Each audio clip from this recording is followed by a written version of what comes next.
Hello everyone, my name is Harley Gonzalez and I'm an animal science pre-vet major here at Tarleton, and today we're going to talk about the digestive system in horses.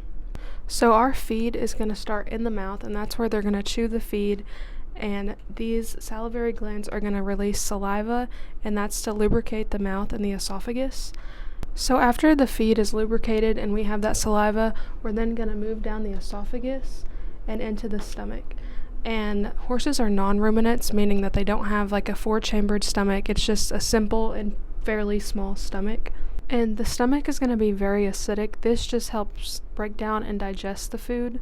And this is kind of the starting process for the whole process. Next, the feed is going to go into the small intestine, which we have right here, and it looks pretty small, but it's actually 70 foot long, and this is where the enzymes are going to break down the food, and that is enzymatic digestion.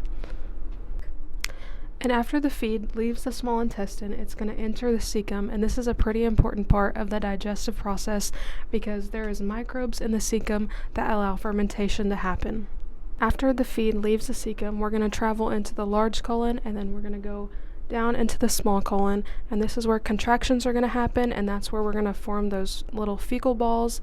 And just a little fun fact about the small colon, this is going to be the main site of water absorption, so the small colon is going to absorb all that water from the feed, and this is why horses' fecal matter is more dry in comparison to cows and other animals like that. And after this whole process is done, the remaining fecal matter is going to go through the rectum and then out of the anus. And so now we're going to talk about the foregut and hindgut components in a horse.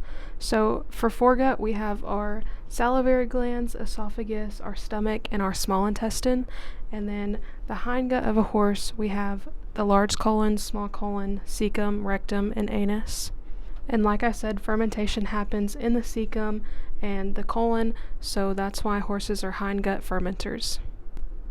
So why is a horse's digestive system important to us? Many owners and people in animal production do not know that the horse's food ferments in here for quite a while, so that can lead to overfeeding if we don't have any knowledge on the digestive tract. Overfeeding and not taking care of our horses can often lead to colic, and colic is actually the leading cause of death in horses. Thank y'all for watching my video on a horse's digestive tract, and I hope you enjoyed.